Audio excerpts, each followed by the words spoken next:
سید عطا اللہ شاہ بخاری رحمۃ اللہ علیہ ایک جگہ بیٹھے تھے تو ایک بندہ آیا، نماز پڑھی، اس نے سینے پر ہاتھ باندھی، یہ دیکھتے رہے، سمجھ گئے کہ یہ اہل حدیث ہے۔ پھر دوسرا آیا، اس نے ناف پہ باندھ کے پڑھی، سمجھ گئے کہ یہ حنفی ہے۔ پھر ایک اور آیا، اس نے اللہ اکبر کیا، ہاتھ لٹکا کے چھوڑ کے پڑھی، سمجھ گیا کہ یہ شیعہ ہے۔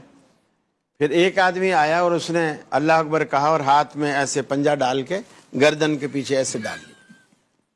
یہ سوچتے رہے کہ میری اتنی عمر گزر گئی، اتنا میرا مطالعہ ہے، میں نے آج تک اس مسلک کے بارے میں کہیں نہیں پڑھا۔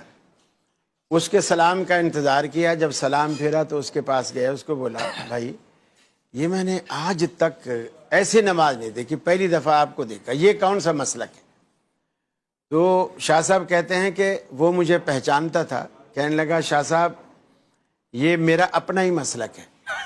پہلے میں نے یہاں ہاتھ باندھنے شروع کیے، ایک مسجد میں گیا، انہوں نے کہا تو غیر مقلد ہے، بے پیرا، بے امامیہ، بے مرشد ہے، ہاتھ یہاں باندھے کر۔ میں نے یہاں باندھنے شروع کر دیے۔ پھر ایک مسجد میں گیا، انہوں نے کہا ہوئے تو حنفی ہے، تو فلانا ہے، تو اہل بیت کا منکر ہے، یہ ہے وہ، تو ہاتھ چھوڑ کے پڑھا کر۔ میں ہاتھ چھوڑ کے پڑھنے لگا۔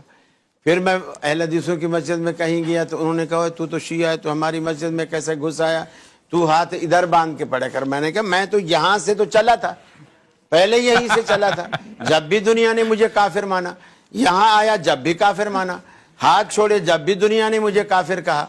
تو میں نے اپنی طرف سے ان علماء کے فتووں سے بچنے کے لیے ایک اپنا ایک الگ مسلک بنایا۔ اب نہ اس کا کسی کو پتہ ہے، نہ کوئی مجھے کافر کہتا ہے۔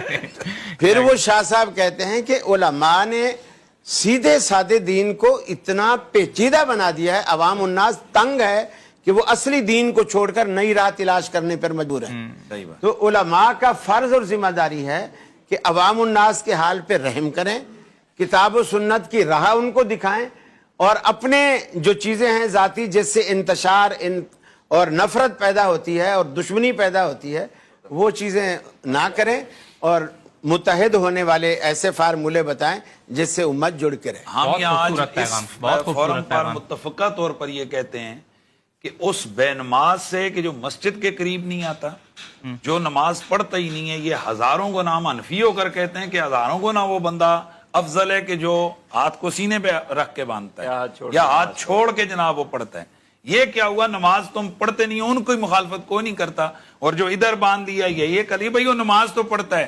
تینوں کے پاس روایات موجود ہیں کہ اس طرح بھی پڑھی گئی، اس طرح بھی، وہ آگے علماء کی بات ہیں، ان کے اپنے دلائل ہیں، ہمارے پاس اپنے دلائل ہیں، شیعہ کے پاس اپنے دلائل ہیں۔ خدا کے لیے اب نماز پڑھنے مسجد آنا شروع کوئی ایسا مسئلہ نہیں ہے جس کی وجہ سے نماز نہ نماز نہ ہوتی ہے۔ بہت ہی خوبصورت پیغام علماء دین کی طرف سے آ رہا تھا۔